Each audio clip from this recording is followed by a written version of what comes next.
सोमवार दिनांक 7 जुलै 2025 ला दुपारची वेळ होती। अशा वेळी सातारा जिल्ह्यामधील शिवथर गावातील एक वृद्ध महिला आपल्या वस्तीतील जाधव यांच्या घरात तंबाखूची मिश्री आणण्यासाठी गेली होती। तिच्याकडची मिश्री संपली होती आणि आता तिला मिश्री लावायची तलब झाल्याने ती जाधवांच्या घरात पूजा अशा हाका मारत गेली। दार उघडेच होते, त्यामुळे पूजा आत असेल म्हणून ती आत गेली असता समोरचे दृश्य पाहून तिची बोबडीच वळली आणि ती ओरडतच बाहेर आली। तिच्या ओरडण्याने आजूबाजूचे शेजारी जाधवांच्या घरासमोर आले। अरे बघा की आत पूजाला कुणीतरी मारलंय, लई रक्त सांडलंय अशी ती म्हातारी महिला ओरडून सांगत असल्याने लोकांनी घरात जाऊन पाहिले असता घरामध्ये पूजा रक्ताच्या थारोळ्यात पडली होती। पूजाला घरात घुसून कुणी मारले, कशासाठी मारले याची उलटसुलट चर्चा गावात सुरू झाली। त्यातून जो उलगडा झाला तो धक्कादायक होता। या घटनेची सविस्तर माहिती आपण या व्हिडिओमध्ये पाहणार आहोत। जर तुम्ही चॅनलवर नवीन असाल तर कलम 302 या मराठी चॅनलला लगेच सबस्क्राइब करा। सातारा तालुक्यामध्ये शिवथर नावाचे गाव आहे। या गावामध्ये साबळे कुटुंबीय राहते। अशोक लक्ष्मण साबळे यांची मुलगी पूजा जशी वयात येऊ लागली तशा तिच्या मनात तारुण्य सुलभ भावना जागृत होऊ लागल्या। या घटनेला 7-8 वर्ष झाली असतील। पूजाने अजून 18 वर्ष पूर्ण केली नव्हती तोच ती या गावातीलच शिवथर मालगाव रोडवरील 1-1.5 किलोमीटर दूर राहणाऱ्या प्रथमेश जाधव याच्या प्रेमात पडली। दोघेही अल्लड होते। दोघांनीही लग्न करण्याच्या आणाबाका घेतल्या होत्या। पूजाने अजून 18 वर्ष पूर्ण केली नसल्याने ते फक्त एकमेकांना भेटत होते, प्रेमालाप करत होते। तिला 18 वर्ष पूर्ण झाल्यानंतर लग्न तर नक्की करायचे असे त्या दोघांनी ठरवले। पूजाला 18 वर्ष पूर्ण झाली तोपर्यंत घरी त्यांच्या प्रेमाबद्दल समजले होते।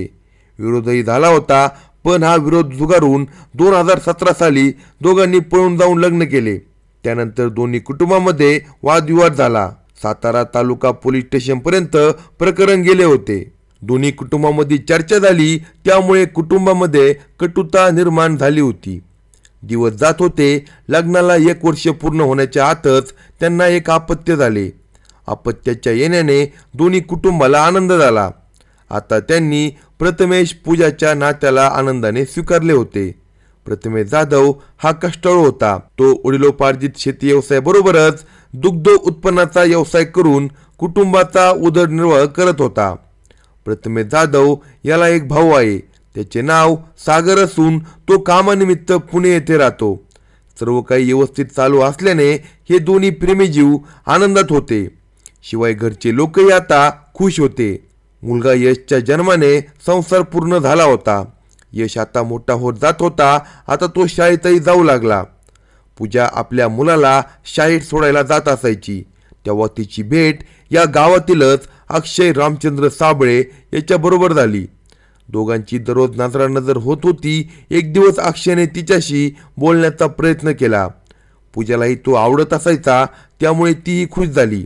आता ते दोघे दररोजच येता जाता गप्पा मारू लागले।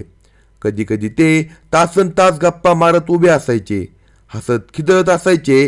गावातील लोकांना ही बाब खटकत होती।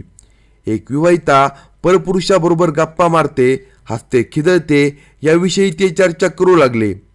हळूहळू ही बाब साबळे अर्थात अक्षयच्या कुटुंबियांना कळली। त्यांनी अक्षयला खूप समजवण्याचा प्रयत्न केला। त्याचे मन तिच्यावरून उडून कामात लागावे यासाठी त्याच्या घरच्या डंपरकडे जेसीबीकडे लक्ष देण्यास सांगितले। अक्षयने जेसीबी चालवण्यास सुरुवात केली। आता तो जेसीबीचे काम आले की तो जेसीबी घेऊन बाहेर जाऊ लागला, पण त्याच्या मनातून पूजा मात्र काही जात नव्हती। घरच्यांना वाटले तो कामात रमला आहे, पण अक्षयच्या मनातून पूजा काही गेली नव्हती। तो तिला भेटण्याची संधी शोधत होता। त्याला हा विरह सहन होत नव्हता। तिला कायमचीच आपली करावी असा विचार त्याच्या डोक्यात चालू होता। त्यासाठी तो योग्य संधी शोधू लागला होता। सोमवार दिनांक 7 जुलै 2025 रोजीचा दिवस होता। त्या दिवशी पूजाची सासू आनंदीबाई आणि सासरे निवृत्ती हे शेतात गेले होते। तिचा नवरा प्रथमेश मुलाला शाळेत सोडून कामावर गेला होता। घरात पूजा एकटीच होती। अक्षयने आता पूजा घरात एकटी असेल असा अंदाज बांधून तिला फोन केला। त्याच्या अंदाजाप्रमाणे पूजा घरात एकटीच होती। ती संधी साधून त्याने पूजाच्या घरी जायचे ठरवले. थोड्याच वेळात तो पूजाच्या घरात शिरला. त्यावेळी वस्तीवर कुणी बाहेर नसल्याने तो बिनधास्तपणे घरात शिरला.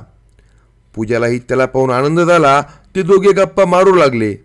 खूप दिवसांनी ते भेटले होते. प्रेमाच्या गप्पा रंगल्या होत्या. यावेळी अक्षयने आपल्याला तुझ्याशिवाय करमत नाही असे सांगितल्याने पूजाही थोडी लाजली होती.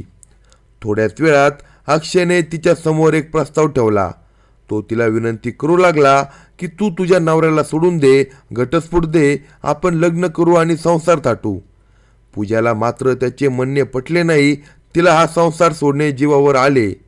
आत्तापर्यंत संसाराचा विचार सोडून ती अक्षयच्या प्रेमात वाहत गेली होती.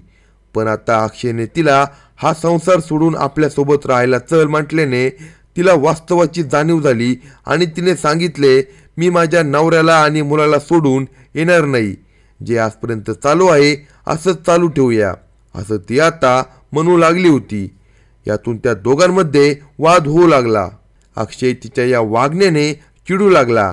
तरीही ती समजावत होती आपल्याशी नवऱ्याच्या अपरोक्ष प्रेम करते, संबंध ठेवते, पण तिला आपल्याशी संसार थाटायला नको हे पाहून अक्षयचा राग अनावर झाला.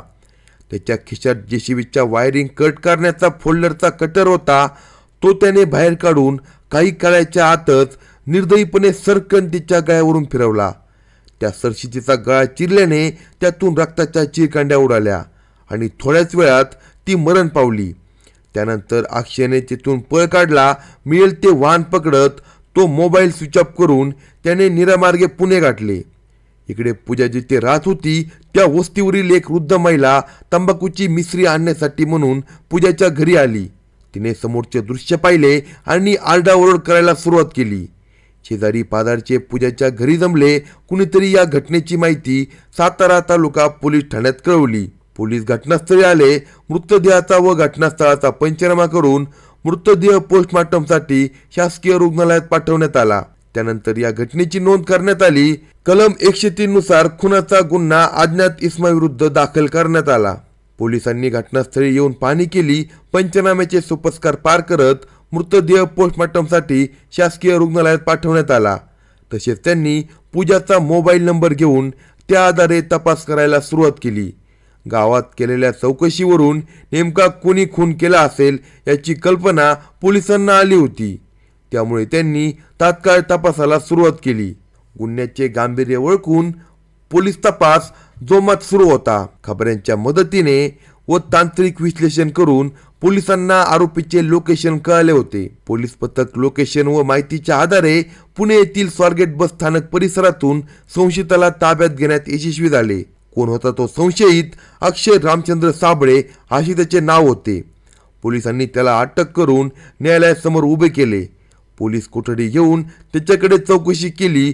पोलिसांनी ताब्यात घेतल्यानंतर त्याने याआधीच आपला गुन्हा कबूल केला होता. पोलीस कोठडीत आपण हा खून का आणि कसा केला याची माहिती त्याने सविस्तर पोलिसांना दिली. 8 तासामध्ये हा गुन्हा उघडकीस आला होता. अशाच नवनवीन क्राईम स्टोरी ऐकण्यासाठी कलम 302 या मराठी चॅनलला सबस्क्राईब करा आणि आपल्या प्रतिक्रिया कमेंट बॉक्समध्ये कळवा.